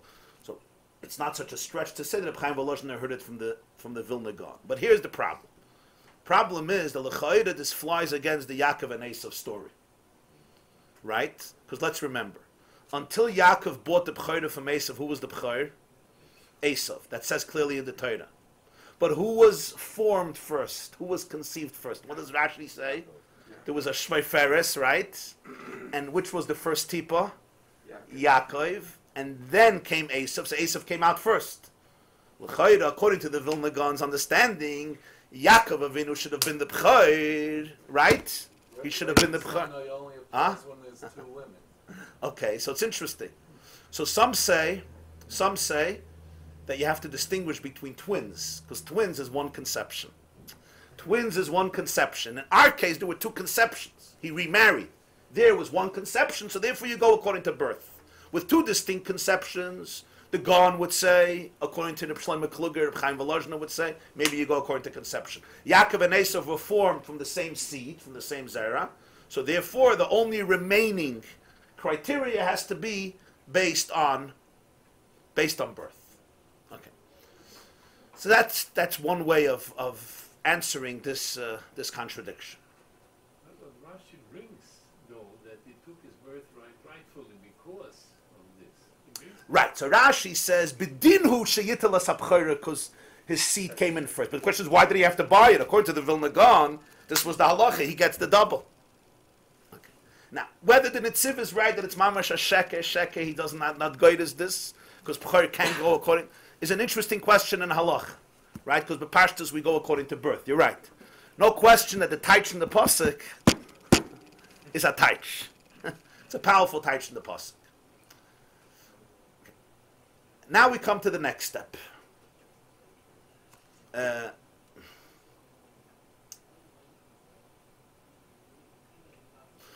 What would be the svara to say like this or to say like this? what would be the svara to say B'chor L'Zriya or B'chor L'Hilada? What would be the svara? So the shaila is, why would a B'chor get double? Why? Just because you're born first, you get double? I'm the baby of the family. The baby of the family, always the muzinik, right? Anybody here is a B'chor? Is any B'chor here? So psychologically, the B'chor versus the other kids, right? It's not so simple to be a B'chor. That's what they say. A B'chor is complicated psychologically. Because in many ways, he's like the intermediary between the parents and the children. I mean, I guess every person is complicated psychologically. But for B'chor, we have other excuses. They make all the mistakes on the first They make all the mistakes. Pishnayim. All the issues in the family comes out by the B'chor Pishnayim. So that's why he gets double. Because he was the guinea pig. He was the guinea pig. All the mistakes of Mami and Tati they made on the B'chor. By the time the baby is born, everything is already picture perfect. So the B'chor, to compensate him for the pain, he gets Pishnayim. But what's Taka the Vort in Torah that the B'chor gets Pishnayim? So the Meshech Chachma, the Ur Sameach, Reb Meir Simcha Kohen of Dvinsk, Tainis, he says as follows. Listen to this. A B'chor changes the game of life for the parents. Before that, what does the B'chor do? Before that, husband and wife are individual people. I am I, you are you. Our first child turns us into parents. And that's really a definition of a transformation of status. Before you're married, you're pushed a bachelor, you do mamish whatever you want. You sleep whenever you want, you eat whenever you want, fine. You run away for 2 weeks. Even after you're married, you're still individuals. You know, you can go out, everybody could do and so forth. Now you became a father, you became a mother. So this is a new role. So the Meshech Chachma says it's basically a doubling of titles. The B'chor turned you into a double person. So quid per quo, he gets double. That's what he says. In other words, you moved from spouse to parent. It's a transition from, let's put it this way, from a donation to a commitment. From an individual person to a person who carries responsibility for another person's life. You're not just quasi-dependent on each other, but absolute responsibility. You have a baby. So there's almost a new personality that is born in you. And it's an awesome, scary, and beautiful place to be. Now, I should say for some fathers, it takes a few kids for them to register that they're actually parents. Mothers usually figure it out pretty fast for natural scientific reasons, which we don't have to elaborate. But that's because men sometimes, you know, it takes some time. I told the women yesterday at the shir, and they really appreciated it. I'm sure you also will. Why is it that psychoanalysis works more successfully with men than with women? So I said, because psychoanalysis tries to bring you back to your childhood, and they're there already. So I didn't have to say more. Whatever I could say, whatever I said afterwards, it was just funny. It's funny. You're laughing. If I would say this to women about women, they wouldn't look at me anymore. And that itself is a difference between men and women. But I'm not going to say that to the women. I'm not going to. Huh? Yeah. In some ways we get it. Yeah. In some ways we get it. Right. So that's why Hashem is called. In other words, that's why the B'chor becomes a double person. So he gives his parents a new role, a double role. Till I am a father, ich bin a mensch, hopefully. Once I become a father, I'm not just a mensch. I'm a superman, or I'm supposed to be a superman. No, in other words, you become a new cheftze. There's a new cheftze, so that's why he gets double, because he made them into double. That's one vart. Beyond that, there's another nekuda. And that is, Rashi says, it says in Bereshis, Al kein yazev ish, es aviv es imay v'davak be'ishtay, v'hoyu lebasar echad. So Rashi says, what's the basar echad? How do you become one flesh? Through the child, you become one flesh. Because the child is, of course, a combination of Tati and Mami together. The chromosomes of the genes of the father and the genes of the mother becomes one person. So in other words, a child binds husband and wife. It's not simply the co-mingling of genetic material. Yes, that too. But it's not only the greater need to converse, to discuss life, to, we need more diapers, and we need to find a preschool, and we need to find a yeshiva, we need more formula, we need more money. I mean, that also happens. But rather, the child represents a bria chadasha. You look at the child, and who do you see? You see your wife, and you see yourself. That's who you see. It's a new mitzias, in which husband and wife become actually one, and in that sense, their oneness is immortalized. That's what we say, a binyan adayad. It's immortalized. It's a product of three partners, as the Gemara says, in Nida Gimel Shutfan Hashem Aviv V'Imai. So therefore, it's a unity of two neshamas that come out in a very real sense. If that's the case, the B'chor brings out two objectives. Number one, husband and wife receive new roles known as father and mother. So this is like a quantum leap in their responsibility. And number two, husband and wife are now bound together in a sheer destiny, because the B'chor unifies their neshamas and really concretizes their shared aspirations, hopefully through this child. So now we go like this. How do you teach the word of a B'chor? Okay. If the B'chor gets double, why? Because he turned you into a father. When does that happen? That happens with birth. But if the B'chor gets double, because he made you one, where does that happen? That happens in conception. So that's the two svaras, how to learn it. If it's mitzvah, the responsibility, that happens because in birth.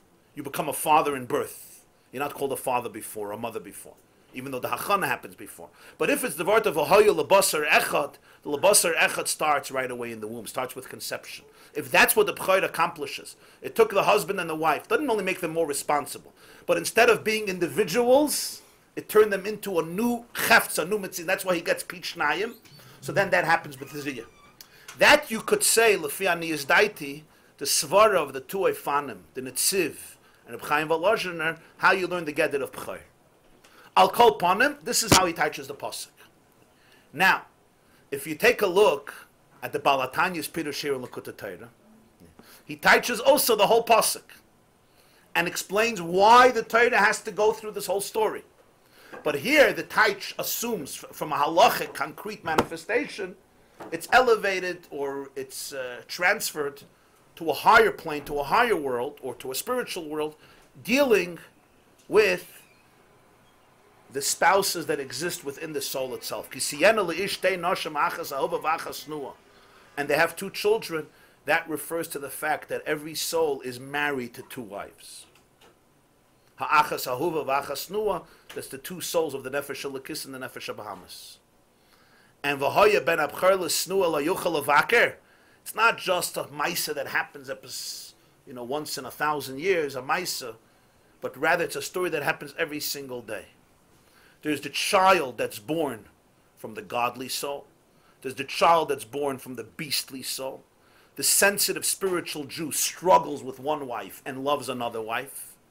He struggles with his animal soul constantly, and he loves his godly soul. Each one produces different results. Naturally, you want to give preferential treatment to your godly soul and abandon your animal soul. And the chiddush of Torah is lo yuchal levaker es ben ova pnei ben asnua, because the animal soul is ben habchor. The reason it's ben habchor is its shirish comes from olam hatoyu, which precedes olam hatikun. So therefore, even though you're naturally inclined to repress, suppress, crush, break, destroy, mortify, reject, and hate a part of you, and you don't want to deal with those struggles and confrontations and skeletons and ghosts and demons, and you can add any adjectives that apply to your life. I'm not your therapist. You can add whatever you want. You don't want to deal with it. Why? Because it's ben asnua. All you want to do with ben asnua is, right? Throw it away and reject it. Torah says, "Lo yuchal levake ki hu reishis oynai v'le mishpat abchora." Your real tachlis of why your neshama came down into Olam Haza was to work with your animal soul, to refine your animal soul, to find the goodness and the godliness that really your animal soul is craving for. Loi mishpat abchora. And when you do that, your godly soul is also elevated. That is the pishnayim, as we will see in the continuation when he finishes the Maamar.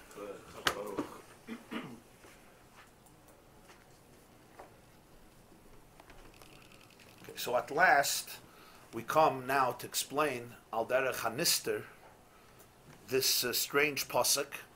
So we explored the view of the Vilna Gaon, at least according to some in the name of the Vilna Gaon. I told you the Netziv denies it. Sheker heidu boy. But we see here that that's the key here, that this pasuk building up this whole story is not stam to give you a dramatic story. According to the Vilna Gaon's Pirush, this is taka the pshat in the Maisa, as discussed. Now we go al derech hanister. What's the meaning? So a person has two wives, one is beloved, one is unbeloved. The ben abchor comes l'sniya. Not the ben abchor is the ben ahuva. You want to give preferential you want to give preference to the second son, la yuchel avak. V'hoya b'yoyman chili is one of the same on the day of Yerusha. Right? The bchor of the ben asnua gets double. There are mefarshim who say, already in the Rishonim I saw it once, that it's a remes to Yaakov and Esav, to Rachel and Leah. Because Siyenah li'ishtei noshim, this is a story of Yaakov Avinu. Pasuk says clearly, Vayar Hashem ki snua Leah. The Radak says, it doesn't mean Yaakov hated Leah. You're not allowed to be married to a woman that you hate. The Gemara says in Kedushin that a person has to see his spouse before he marries her. Why? Because if you don't see her, in other words, you don't know, right? It may be a difficult relationship. There has to be even basic ava. Yeah. Especially we know the Gemara says in Yavamas, Tzivu Chachamim, She Adam Oyev es Ishte Kegufay Umechabda Yosem Megufay. That a person has to love his wife like much he loves himself and respect her more than he respects himself. So Gemara, a lot of people don't know. It's a psak in Shulchan Aruch, it's a psak in Rambam.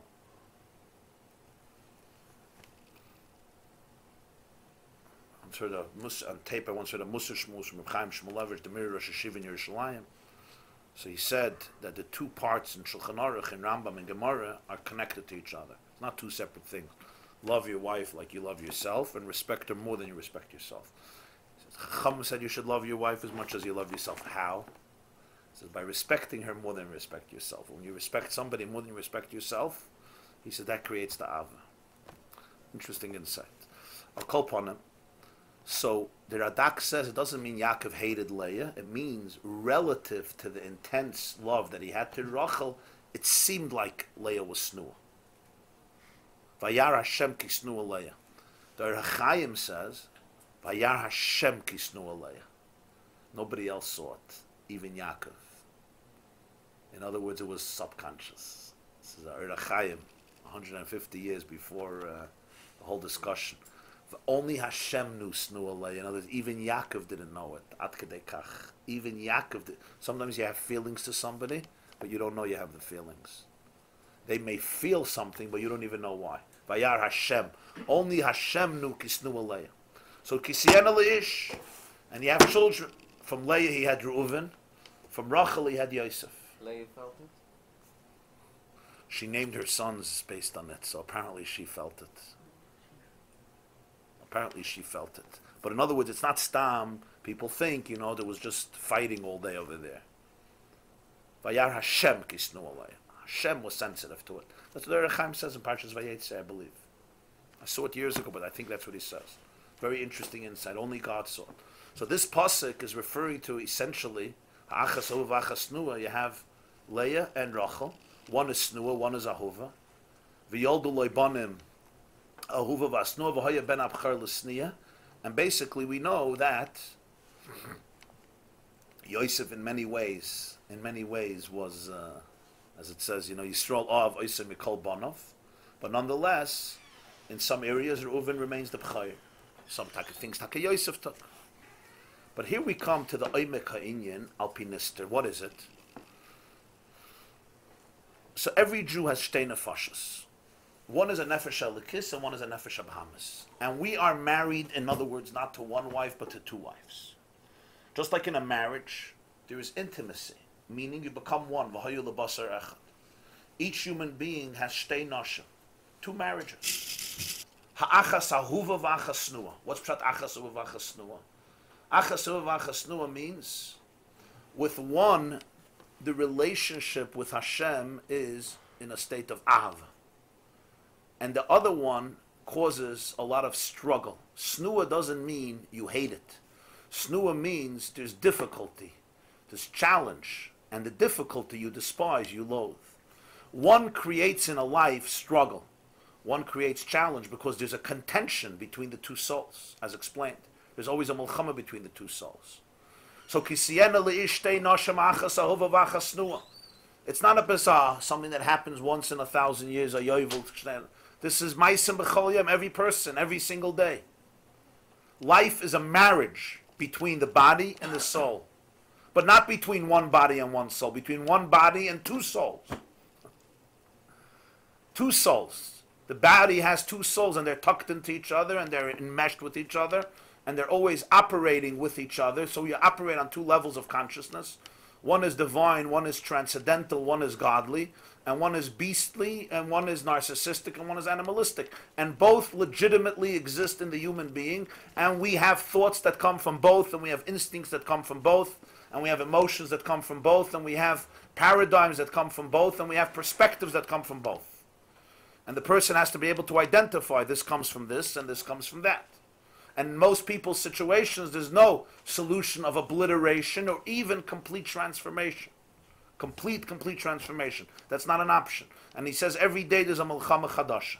And the primary time of the milchama is tefillah.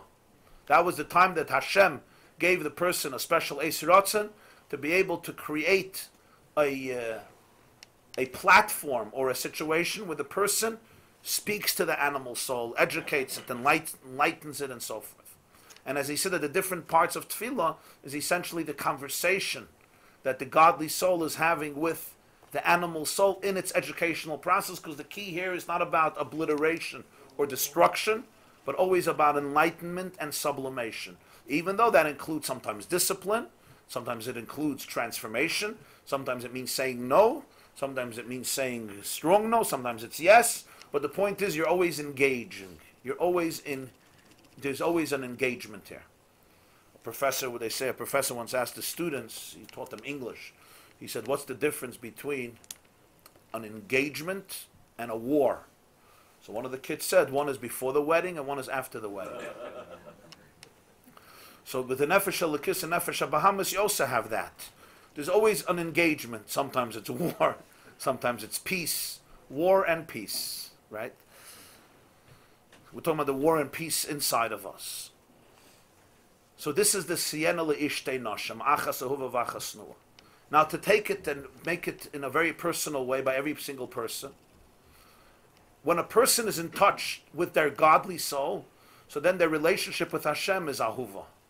It's full of sweetness, it's full of tainig, it's full of love. When a person is in touch with their animal soul, then their relationship with Hashem is in a state of snua. It's difficult. It's challenging. Not only that, the snua can even be to themselves. They hate a certain part of themselves.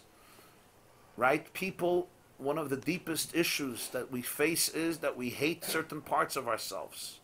We don't forgive ourselves for having those parts. And we're driven by a tremendous sense of guilt or a tremendous sense of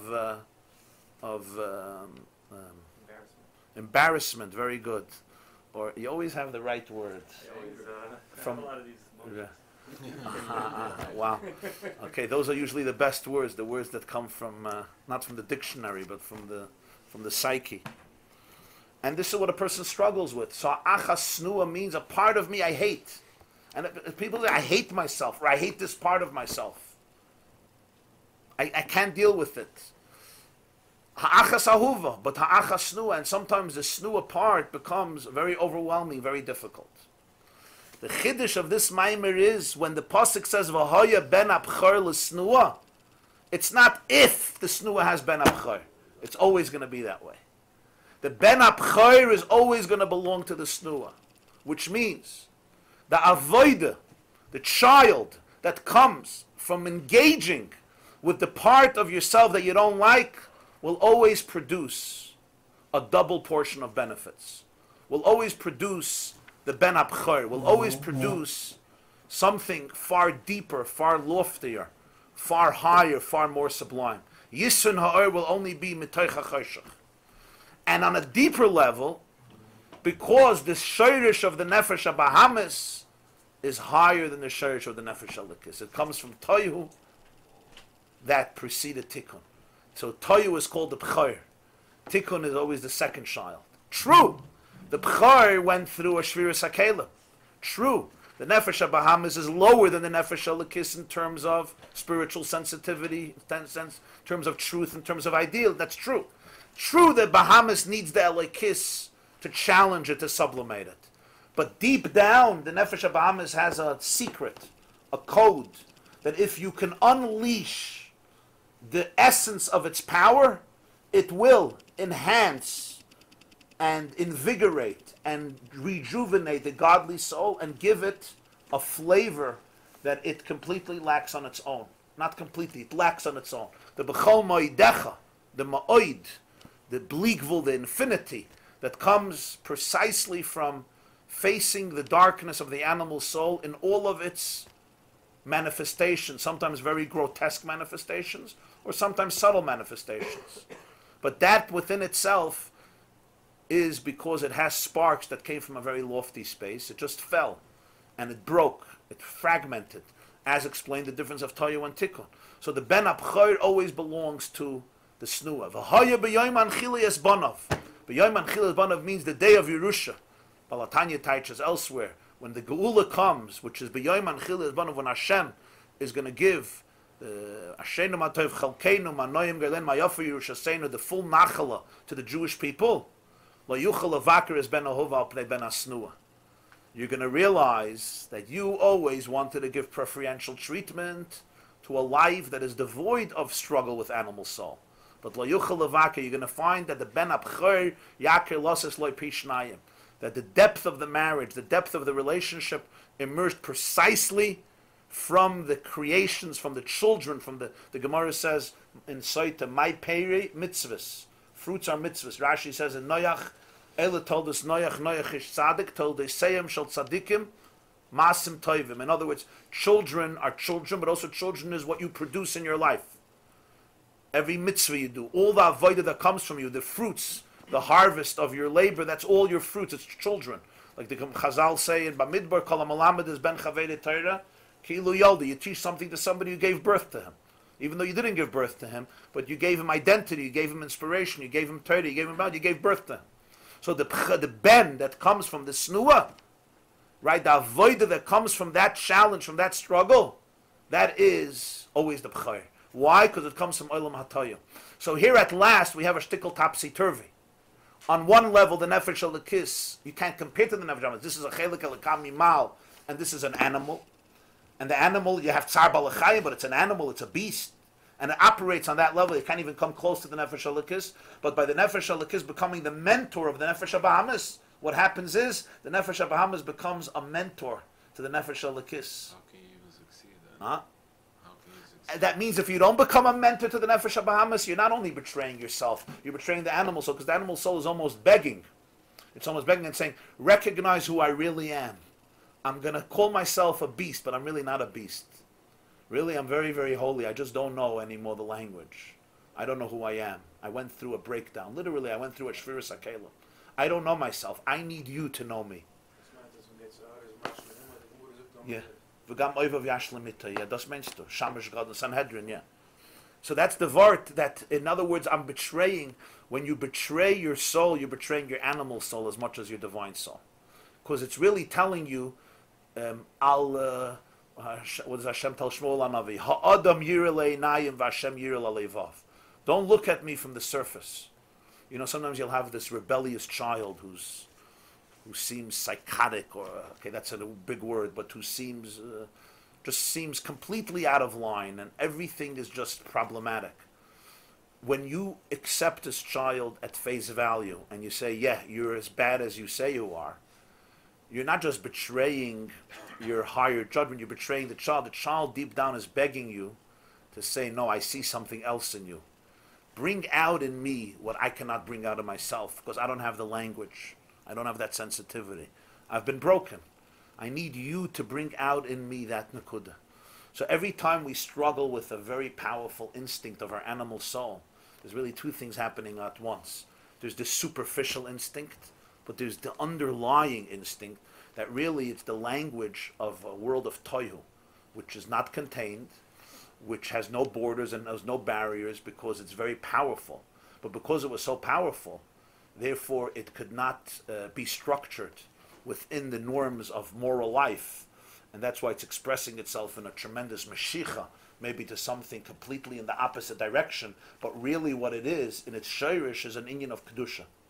And that's why, by just surrendering to the face value of the animal soul, you're betraying it.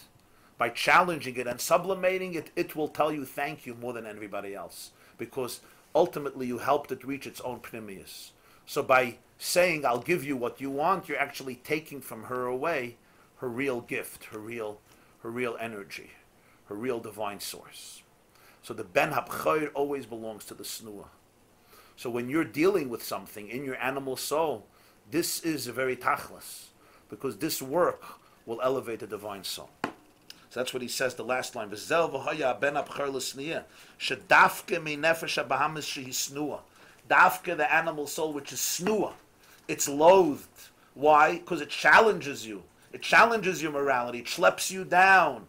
All your chesroinus, all your midas rois come from it. Your laziness, your fear, your insecurity. Remember, the nefesh elokis is not lazy. It's not fear. It's not dominated by fear, by insecurity, by envy, by animosity, by depression. So this becomes snua. From that nefesh habahamis v'hoya ben abchor lifnei meloich melech. Back to that pasuk. Ve'ela melachim ashem molchu be'eretz Edom lifnei meloich melech lebnei Yisrael. The melachim of Toyu lifnei meloich melech. That's the bchor before the melech lebnei Yisrael. Melech lebnei Yisrael is the nefesh elokis. Malchi Edom is the nefesh habahamis. V'hinei lasniya ksiv biyud.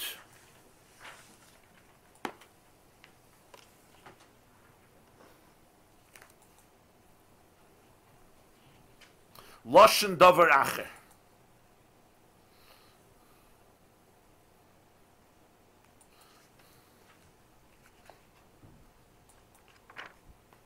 Is that chumash? L'chayr, it should have said snua. Al pi diktuk, in the pasuk of Parshas says, "K'shen lishtenam achas uv achas snua." V'yod leibonam ahova v'asnua. V'hoya ben abchor lasnia. So twice it says snua. Ahuva snua, the beloved one and the unbeloved one. And then it says, V'hoya ben abchor to who? L'snia. Suddenly he changes, and then he goes back. Lo yuchel avakas ben ova pnei ben asnua, kabchor ben asnua. So this is the difficulty, why suddenly here it says, L'snia, ksiv biyud. V'hainu, this is a remez, Har Sinai. The Gemara says in Masechta Shabbos, why is Lama Nikra Shema Har Sinai? Why is it called Har Sinai? The word Sinai comes from the word Sinah. The Gemara says, "Sheyarda sina la'ovdei kechavim amazalos." On that mountain, anti-Semitism was created. That's what the Gemara says. Yarda sina l'umasa'olam. The day the Jews stood at that mountain, they became victims of anti-Semitism. It's a very interesting insight of the Chazal that Har Sinai is the source of anti-Semitism. What happened at that moment? Ultimately, there is a sense that the Jew is in a different space, and there is a feeling that is uneasy. The question is how it manifests itself. Sometimes it manifests itself in one way, sometimes in another way. But that's the pshat in Gemara, Har sheyardal of sinna l'umasa'ila. This is al pi pshat, al pi ruchnius, on a deeper level, he teaches. Har, that's the mountain. Sheyarda sinna l'ovdei kechavim amazalos. It's a mountain that allows a Jew to be able to develop a sinna limois hara betachlis, to be able to negate, to get disgusted with him living a life of ra, absolutely. A life of ra, which is a life of fragmentation, a life of brokenness. Ra from the word ru'us, kaisel ru'ua, separation, brokenness, fragmentation, which can result in negativity. To be able to be completely mos with this betachlis, by exposing and revealing the rotzen and the av and the nefesh elokis, which is l'mayla min hadas, like he said by Krishma before Shema Yisrael Hashem Elokeinu Hashem Echad. Understanding that even Echad doesn't do justice to the nefesh elokis, because the nefesh elokis is rooted in Shema Yisrael Hashem Elokeinu, which is even deeper than Hashem Echad, as explained before, that the soul essentially is rooted in the place of Hashem that is completely beyond all of the worlds and completely transcendental. and from there it went down into the body and into the nefesh habahamis. When a person realizes that who they really are, so the temptation of being broken becomes almost irrelevant. Limas harab tachlis means it becomes so reprehensible, so questionable. It goes completely out of my league. So that's the sneah, the harsha yarda love sinna. It's not snua he's hated, but sneah, he can develop that ability. That's what he says, loshen davar acher, the ability to be moyes, to be masni, miloshen mafel, to be masni, the rabbi tachlis. This is what happens then. So that's and knowing that the ben abchor taka belongs to the sneah. So v'hoya b'yom anchili es bonov loy yuchal levaker.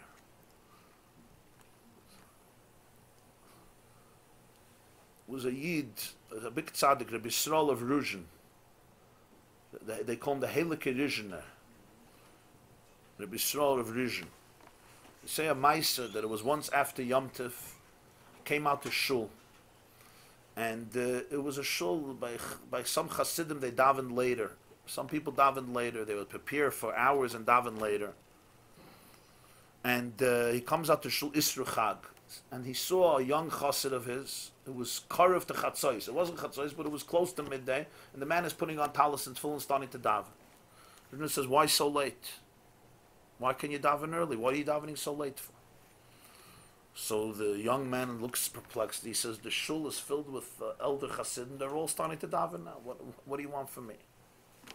The Rebbe says, "I'll tell you a mashal. There was a yid. The mashal itself is quite profound. There was a yid, ish pashat, simple man, worked very hard. He was a water carrier. Water carrier then was you didn't bring the water from the sink to the table. You brought the water from the river or the brook or the wellspring from sometimes outside the city, schlepping day and night to give every house some water to be able to wash their hands, have some water to cook, whatever, bathe. And each night he would come home, exhausted, energy depleted. And his wife, it was a poor family, his wife would always give him the same dinner. This went on for years. A hard piece of bread, a piece of potato, and a cup of water. And that was dinner. He didn't know of anything else. Every night he came home, 8 o'clock, dinner was waiting. He comes home, his wife is not there, dinner is not there. He's starving. He never prepared it, the potato, the bread, the water, it's not there. The good Jew, so he thinks to himself, probably my wife knows how hard I work, so she decided tonight she's going to surprise me. She's going to prepare a dinner, it's going to be Sudas Levyosam V'Sher Habar. He starts thinking what a special wife he has. She's going out of her way. An hour passes, the poor man's kishkas are turning over, he's been fasting all day. He thinks probably, where did my wife even get money to buy food? Probably she pawned some of her jewelry, she gave them as a mashkin, to go buy the most expensive, delicious, gourmet fish and meat in the world to make me Sudas Shleima B'Shaita. And he's getting excited for this meal that he's going to see. And which each hour that passes, he starts imagining, unbelievable how far she traveled to get the best of the best of the best to give him dinner. Around 11 o'clock at night, his wife runs in. She apologizes for the delay and she gives him potato, piece of bread, and a cup of water. And the whole dream fell apart. So he looks at her and he says, "Rebbetzin, my dear wife, for this meal, I didn't have to wait for 3 hours. This meal I could have had at 8 o'clock. This meal we could have had. I didn't want to wait." So the Ruzhiner looks at this man, he says, Mela, a Jew who wakes up and he prepares himself for davening for many hours, and then he serves Hashem a breakfast, Kamosha Kosov, not stam a breakfast. Hashem says this was worth waiting for. He says, but for dein davening, for your davening, your baked potato and hard piece of bread, you could already do for sikhin. You could do an early davening. What are you davening late for with your davening? You don't need time.